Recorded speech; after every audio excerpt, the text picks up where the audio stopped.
এই যে এসে একটা লাফড়া করলে, পার্টির ছেলে হলে তো কিছু হতো না, কিন্তু তুমি পার্টির ছেলে নও। পার্টির ছেলে না হলে কি হবে? কিচ্ছু হবে না যদি আমি তোমার কাঁধে হাতটা রাখি। আমার জয়বাবু অবিনাশ মুখার্জি বিরাট ক্ষমতা, হেভি পাওয়ার, পায়খানে তো হাত ঢিল্লিতে। যতদিন না তোমার উপর জামাইবাবু স্ট্যাম্পটা পড়ছে ততদিন পুলিশ তোমার পেছনে দৌড়বে, পার্টি ছেলেরা তোমার পেছনে দৌড়বে। না খাওয়া সময় পাবে না রে ভাই, দিন রাত দৌড়ে মরতে হবে। আমার পাস্ট জানো, সিনেমার টিকিট ব্ল্যাক করতাম, ব্ল্যাকার উঠতে বসতে পুলিশের ঠেঙানি খেয়েছি।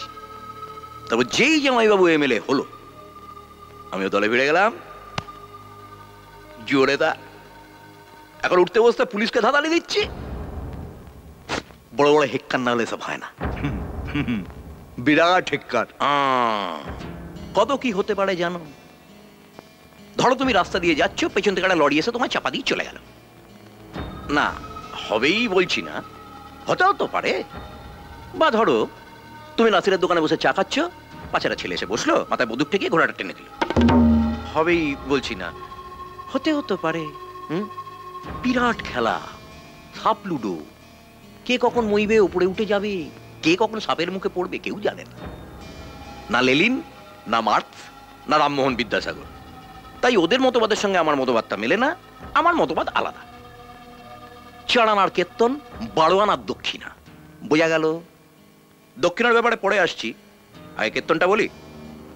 এই কলোনিটা তলে তলে বিক্রি হয়ে গেছে, এখানে একটা বিয়ার ফ্যাক্টরি হবে, এদের উচ্ছেদ করার সময় লাফড়া হবে। সেটা তুমি সামলাবে, পার্টি সামনে আসবে না। বদলে পার্টি তোমার একটা থাকার ব্যবস্থা করে দেবে, আর লাইফ টাইম মেম্বারশিপ। কে? আপনার কীর্তন তো শুনলাম, এবার আমার কীর্তনটা শুনুন। ধরুন আপনি সকালবেলায় কীর্তন গাইতে বেরিয়েছেন, হঠাৎ একজন আপনার পাছায় ক্যাট করে একটা লাথি মারলো, আর আপনি সোজা গিয়ে গুয়ের ডোবায় ঢপ করে পড়লেন। না না, হবে বলছি না, হতে হতে পারে। ধরুন না আপনি আমাকে আদর করে বাড়িতে খেতে দিলেন, লুচি, আলুর দম, টমেটোর চাটনি। আমি লুচি আলুর দমটা খেলাম, কিন্তু টমেটোর চাটনিটা খেলাম না। তার বদলে আপনার ওই পচা টমেটোটা পায়ের নিচে পচ করে দিলাম, আর টমেটোর বিচিগুলো পক করে বেরিয়ে এলো। আমার না না, হবে বলছি না, হতেও তো পারে। আচ্ছা, কি বলতে চান কি আপনি? এবার দরজাটা বন্ধ করি, কীর্তন হবে, খোলকার তাল বাজবে না।